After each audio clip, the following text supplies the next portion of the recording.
Are you going to give the class tonight, Subhadra?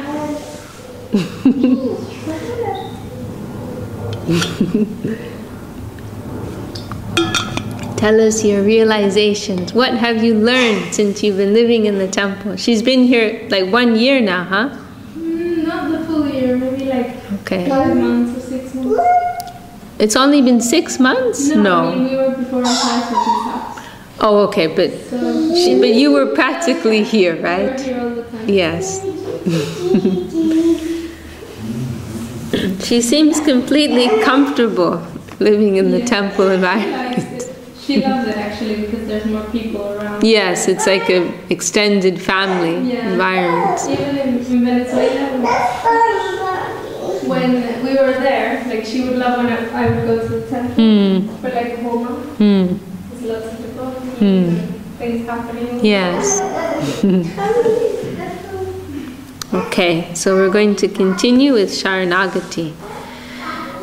Om Jnanatimirandasya Gyananjana Shalakaya Chakshormilitanjena Tasmai Shri Gurave Namaha.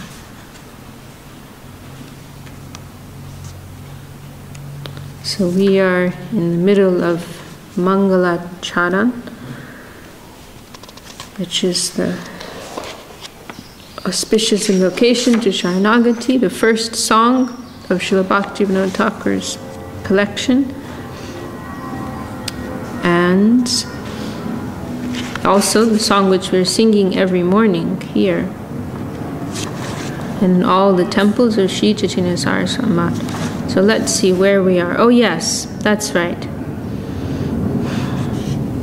So we came to verse number 3 and 4, which are listing the 6 limbs of Sharanagati.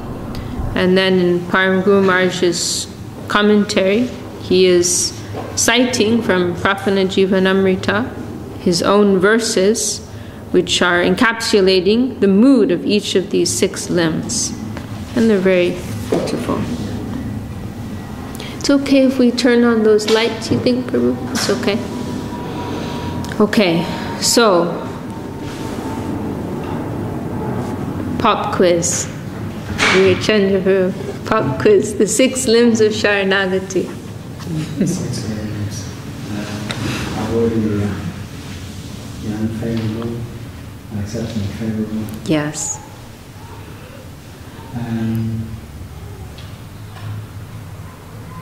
The first one sticking in my mind, I thought that's number 3 and 4.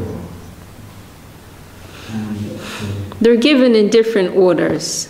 So, in Prapana Jivanamrita, those are the first. Acceptance of the favorable and rejection of the unfavorable. Accepting the gifts, right?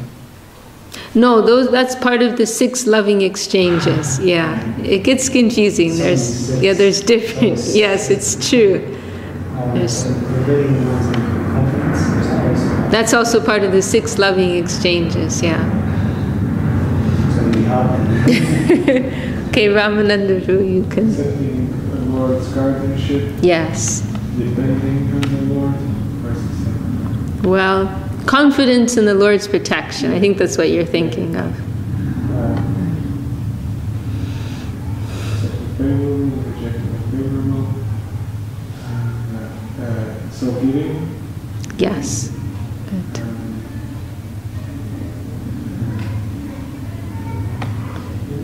Can you remember the lines from the song? Shri Krishna Chaitanya Prabhu, that the verses are there. Oh, but maybe you don't know the English. Dvainyayatmani vedana goptritve vada.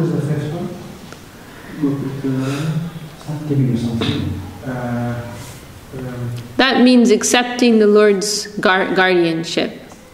Goptritve is referring to the Lord, like taking care of us. maintaining us. And vadan means to accept. So to accept or to embrace his guardianship, his protection, that he is taking care, he will take care of us. Doinya, the way that Srila Bhaktivinoda Thakur gives it, first is doinya. Doinya means humility. Doinya, atmanivedan, self-giving. Doinya atmanivedan, vinivedan, goptritvevaran, accepting the Lord's guardianship. Avasya rakshibe Krishna vishwasapalan, means to maintain this faith that certainly Krishna will take care of me, or confidence in the Lord's protection. And then accepting favorable, rejecting unfavorable. These are the 6. And humility, it is given as in Srila Bhaktivinoda Thakur's Sharanagati, he puts humility first. And Srila Sridhar Maharaji appreciated that. Because humility is the first qualification for spiritual life. We cannot approach a higher shelter unless we're first feeling some need for that and some lack within ourselves. To be able to attract grace, to be able to, first of all, approach the Lord and the devotees for grace, you must have humility. It presupposes some mood of humility. So Srila Bhaktivinoda Thakur has given that first, although in the scriptures it is given differently. And in Prapana Jivanamrita, Srila Sridhar Maharaji follows that order, which puts humility last. Because actually, humility, it is the first thing, but it is also the last thing. Because there's a very beautiful explanation in Brihad Bhagavatamrita how humility and prem, they have this, I can't think of the exact word, but they have this like relationship where they both stimulate each other. Humility stimulates prem, and prem naturally brings about humility. So like the highest, what is the highest mood of the devotee? Separation, viraha, and naturally that is a state of humility. And so there's humility at our level, which is based on sambandha gyan, which is a relative thing.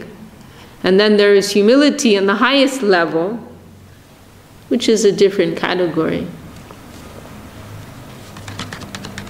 If we just have honest assessment of our condition in this world, then automatically we're humble. And in a sense, that's not even very praiseworthy. It's just like being acquainted with the facts. Like, yes, this is my situation. That's the first step. Honesty. If we simply have some honesty, we will have humility. Okay, but we're going to read Param Guru Maharaj's verse here. So, doinya, humility. This is also known as karpanya, experience of one's lamentable condition. Doinya has been defined in Shri Shri Prapana Jivanamritam. And now this, because at the beginning of each chapter, which is illuminating each of the 6 limbs, Srila Sridhar Maharaj, he's collected these verses from the scriptures and from the writings of the Acharyas, but initially he has one of his own original verses, which is summarizing that mood. And so here, this is the verse which he composed, summarizing the mood of doinyata, humility, or karpanyam. Very beautiful verse. Bhagavan raksha rakshaivam artha bhavena sarvata asha murdva doya sindur hare karunya vaibhavam smadatam cha visheshena nijati shocha nichatam bhaktanam arti bhavastu karpanyam katyate budai. O Lord, please protect me. Praying thus in a mood of distress, while remembering in all respects the greatness of the mercy of the Supreme Lord, the unparalleled ocean of compassion, and remembering in particular one's own most lamentable lowliness. This condition of the devotees is described by the learned as karpanya. So feeling one's own lowliness, and to remember, to feel also how merciful, how loving, how wonderful the Lord is. Srila Sridhar Maharaj, elsewhere he describes humility as the natural outcome of proximity to greatness. So naturally, feeling the greatness of the Lord, and the Lord's own, their mercy, their love, their compassion, their noble qualities, one will automatically feel oneself to be lowly. Beside that, that feeling of helplessness is there. Without their connection, without their grace, what hope do I have?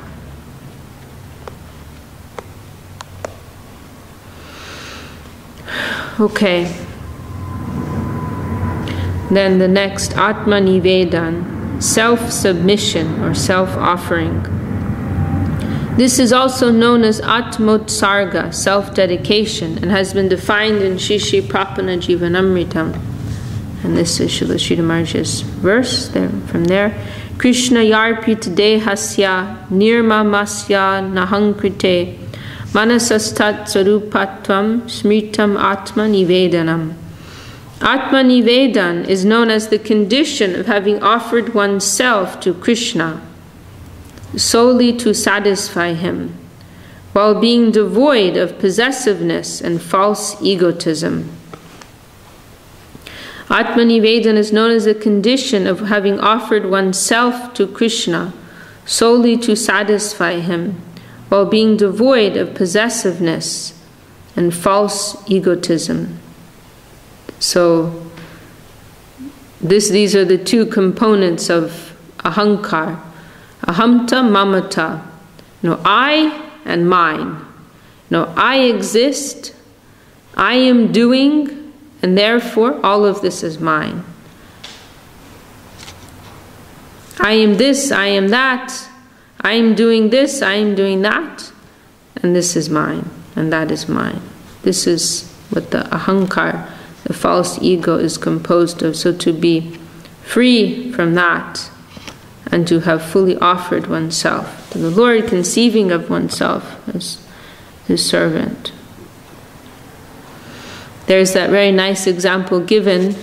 It's Srila Gurudev, he cites it here in the introductory verses, how he compares the surrendered souls to rivers that have merged with the ocean. That they all have their own particular identity and some ego, you can say, that they are such and such a river and they are known in such and such a way, and they're famous for this and for that. But when they go to merge with the ocean, they lose that individual ego, that individual identity. And so in the same way, the surrendered souls, they leave aside any attachment they may have to any particular designations acquired from this world, and they are joining that universal interest, coming to serve the Lord in whatever capacity may be wanted of them.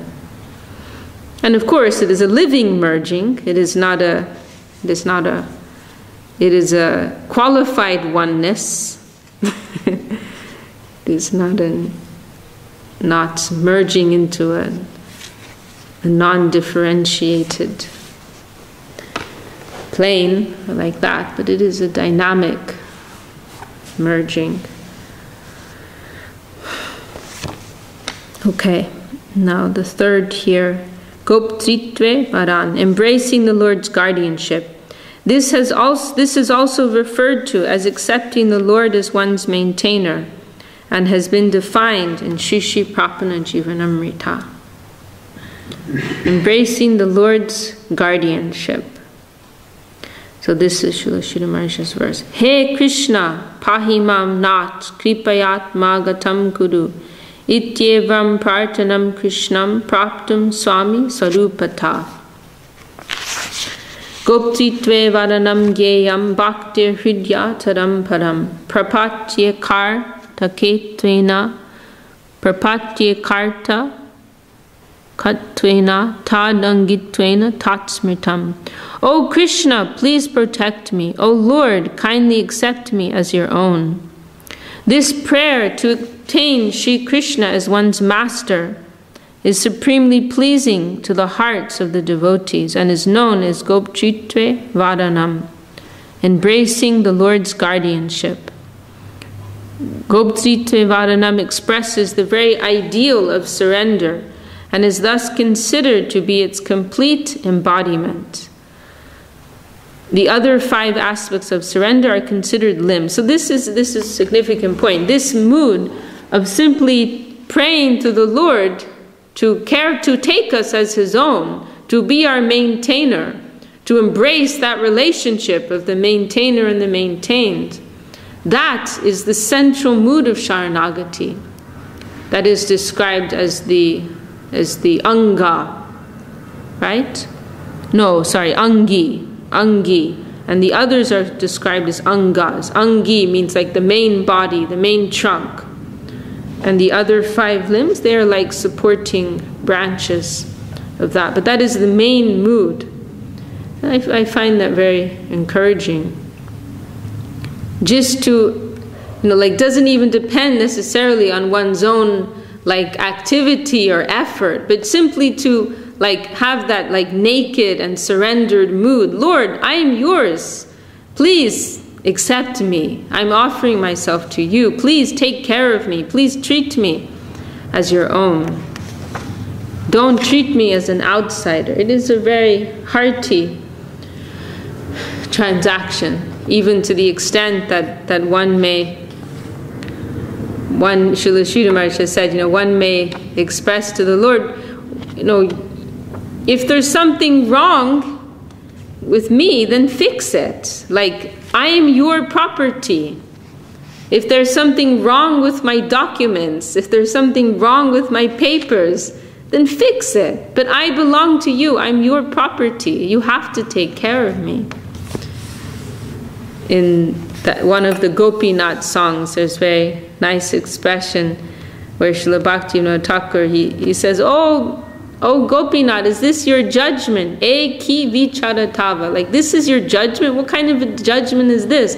Seeing vimukha dekya, seeing that I am averse to you, you're giving up on me? Seeing that I am inimical to you, seeing that I am against you, seeing that I have no interest in you, you're giving up on me? I'm saying I'm not interested. Why are you not helping me?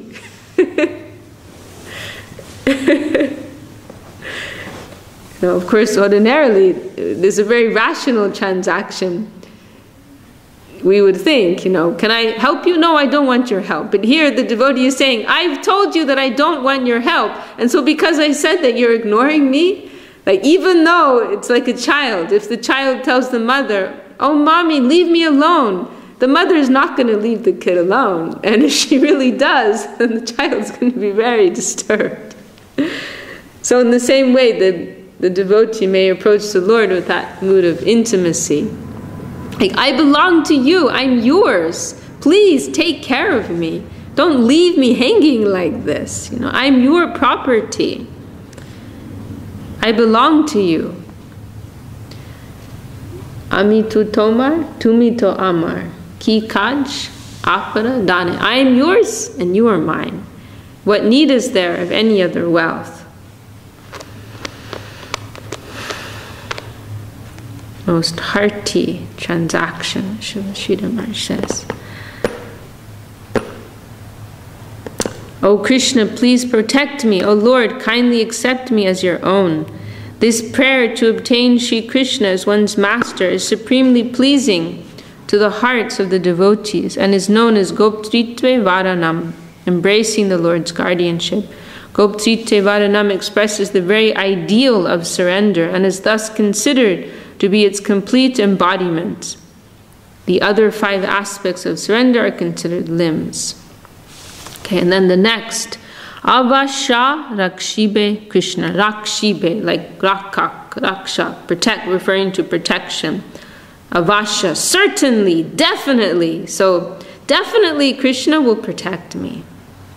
This refers, Krishna will certainly protect me. This refers to the faith that Sri Krishna will assuredly grant his protection, and has been defined in Shri Shri Prapana Jivanamritam. And now this is Srila Sridhar Maharshi's verse. Rakshishyati himam Krishno bhaktanam bandhavascha sa kemam vidasyatiti yad vishvaso traivagriyate. Certainly Krishna will protect me. Jai Mahaprabhu. Certainly Krishna will protect me because he is the true friend of the devotees. He will definitely bless me with all good fortune. Herein such faith is sustained. Certainly Krishna will protect me because he is the true friend of the devotees. He will definitely bless me with all good fortune. Herein such faith is sustained. That nice example is given of the gopas, the cowherd boys, when they live in this type of careless spirit because they know that Krishna's protection is always over them. They don't have to care for anything. So they see the open mouth of Aghasura and they're wondering, what is this? It looks a little strange. There's these foul smells, odors coming from here. What is this, I wonder? Why don't we go in and see what's inside? And after all, Krishna's our friend. If anything goes wrong, he will take care of us. They have no separate interest. Their only interest is Krishna's interest. And thus they know Krishna will take care of them. And Krishna's in control. Whatever's happening, he's behind that. So they can live in this type of careless, fearless way.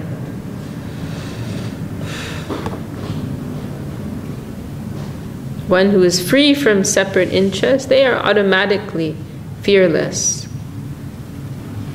Because they recognize their interest is fully represented within the universal interest. They feel no need to separately care for and protect themselves. They have this confidence. The Lord is there. He is their friend. He will take care of them.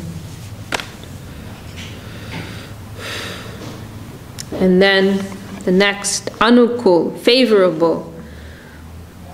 This refers to anything helpful for obtaining Krishna and has been defined in Shri Shri Prapana Jivanamritam.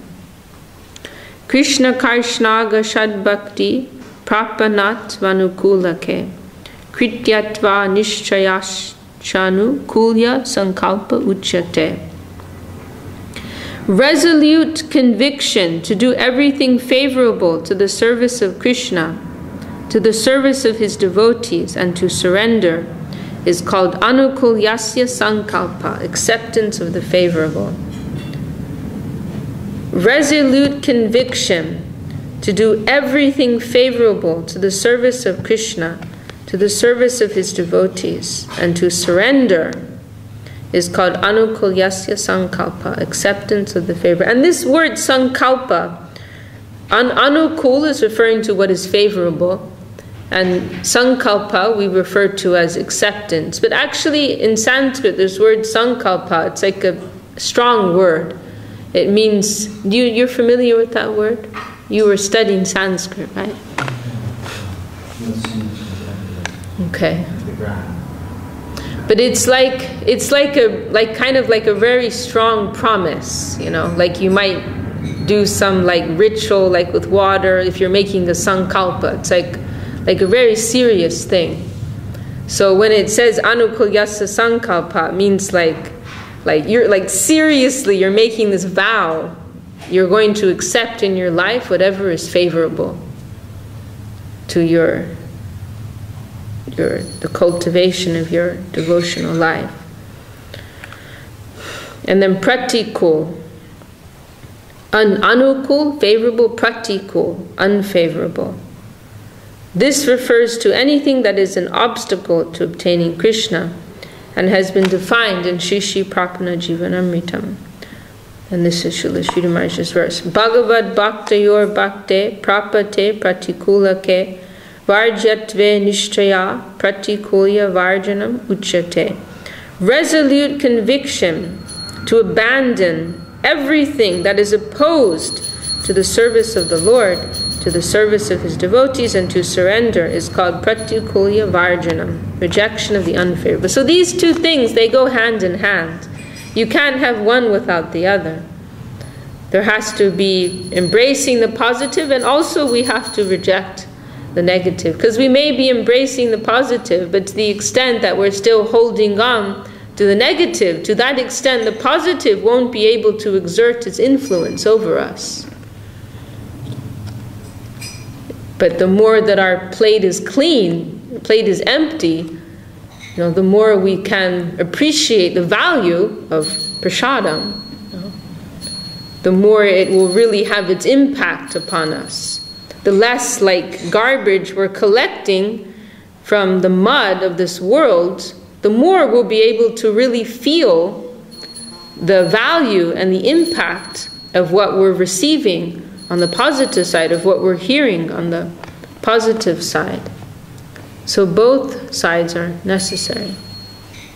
Otherwise, it's like, we're in a very dull state. Our mind is full of all this clutter, and then we're hearing so much, but it's like in one ear and out the other ear, because there's so much clutter in our head. There's like no space. So, we have to do our spring cleaning, and then we can bring in our new furniture and furnishings, and it will be, we'll be able to properly appreciate that. So always in the culture of pure devotion, we find this is there, this is mentioned. First, purification. Cheto darpana marjanam. First, clean your mirror, wipe the dust off. Then you'll be able to see your bright and pure form. Then Harinam. Of course, it goes hand in hand. We have to invite and pray to the Lord to help us to do that also, because we can't even do that actually. We have to pray for that strength. Shakti buddhi amiyatiden. I have no shakti, no strength, no power, no buddhi, no intelligence. I am fully dependent on you. Yogjata vichare kichu nahi pai. If you examine me, what will you find? Nothing. Kichu nahi pai. You will get nothing. Tomara karunasa. Your mercy is everything. But we have to open the door. At least we got to do that. We have to open the door and say, please come in and help me clean up.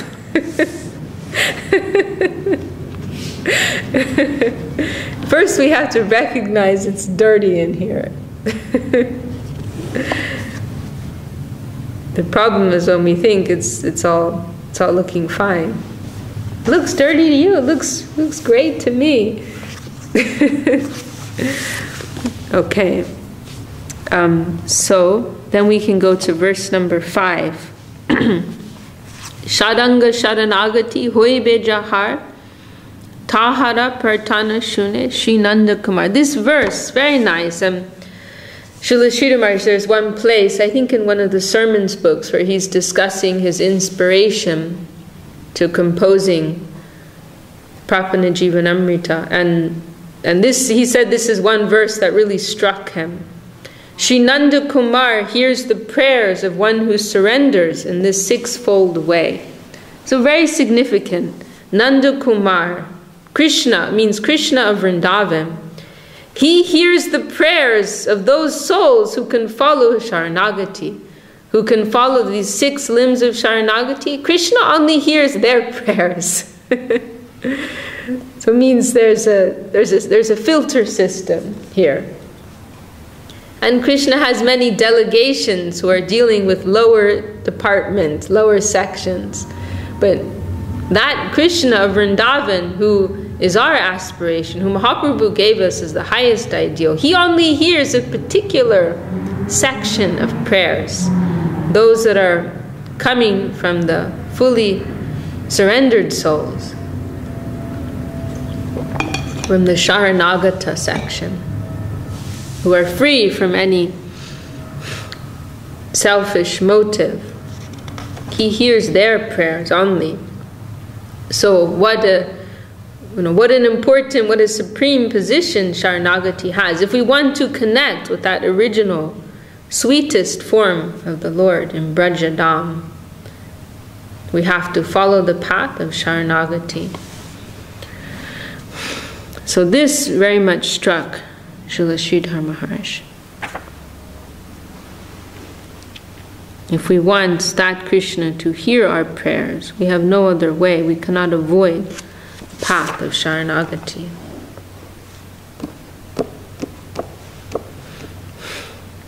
So Param Guru Maharaj's commentary, Sharanga Sharanagati, who surrenders in the sixfold way.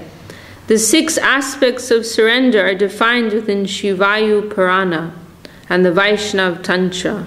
Anukulyasya sankalpa pratikulya vivarjanam brakshishya titi vishvaso goptitve varanam tata atma nikshepa karpanye shadridha sharanagati. So this is what you find in the scriptures in regards to this sixfold Sharanagati. Accepting everything favorable, rejecting everything accepting everything favorable, rejecting everything unfavorable, being confident that Krishna will grant his protection, embracing Krishna's guardianship, fully offering oneself to Krishna, and feeling oneself to be lowly are the 6 aspects of Sharanagati. Prarthana Shune hears their prayers. Shinanda Kumar hears their prayers. This means Krishna reciprocates with the surrendered souls in accordance with their prayers. And then we have this verse from Ramayana which repeatedly comes up again and again in the introductory sections of this book, in Prapana Jivanamrita, and here in Laghu Chandrika Bhashya. Sakrid eva prapano yastava smiti chayachate abhayam sarvada tasmai didamyetad vratamama. Ramchandra, this is his firm declaration. This is my vrata, this is my vow, my promise, that anyone who even once sincerely surrenders unto me, declaring I am yours, and prays for fearlessness, it is my vow that I will always grant that to them. Anyone who even once sincerely surrenders unto me, declaring I am yours, and prays for fearlessness, it is my vow that I will always grant that to them. Even once. And we heard that somebody asked Gurudev, like, who is being spoken about in this verse? Is it talking about like the very high devotees? And Gurudev said, no, it is for anyone. Anyone who once approaches the Lord in that mood, He will always take care of them. He will extend His grace to them. And of course that means grace in the deepest sense, pertaining to our eternal welfare, not anything of this flickering world. Okay, then we come to verse number 6. Rupa sanatana pade dante trina kori bhakati vinoda pade dui pada dodi. Bhakti Vinod places a straw between his teeth and falls before Srila Rupa Goswami Prabhu and Srila Sanatana Goswami Prabhu, clasping their feet. And Param Guru Maharaj comments that Srila Rupa Goswami Prabhu and Srila Sanatana Goswami Prabhu are the 2 acharyas who teach Sharanagati. They have expanded upon this in their writings as they were instructed by Mahaprabhu.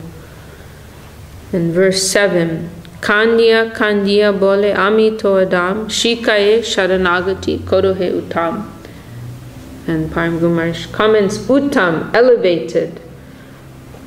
Oh, sorry, I didn't read the translation. Crying incessantly, he prays Bhakti Vinod prays, I am so lowly. Please elevate me by teaching me Sharanagati. And then Parambhu Maharaj comments, elevated. This refers to one who is qualified for the topmost form of devotion, Prema Bhakti. In Srimad Bhagavatam, Krishna says, Agyayaivam gunandoshan maya jishtan apishvakam dharman santyajaya sarvan mambajit sacha satama. Realizing the qualities and faults of the socio-religious system, Varnashram Dharma, which I have instituted, one who completely abandons it and serves me is the best of all sadhus.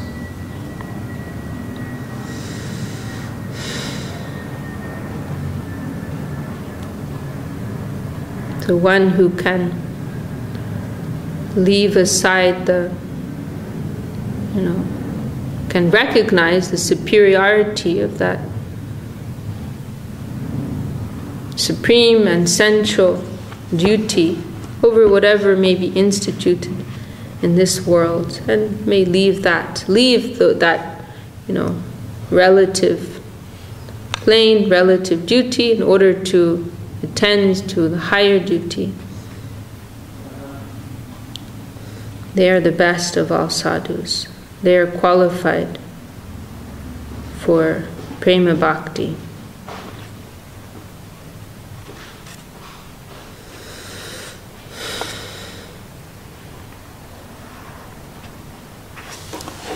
Well, maybe we'll stop there because that's the end of that song. And then we come to the first section of the book, Dvainyatmika, humility. And I think I'd like to start that fresh. It's okay? We can have a short class. Also, I have a very nice recording of Srila Gurudev singing this song, Bhuliya Tomare. We can hear that tomorrow. Okay. Jai Shri Sharanagati ki Jai, Srila Bhakti Vinod Thakur ki Jai, Srila Bhakti Rakshak Sridhar Dev Goswami Maharaj ki Jai. Hari Haraya Nama Krishna Jadavaya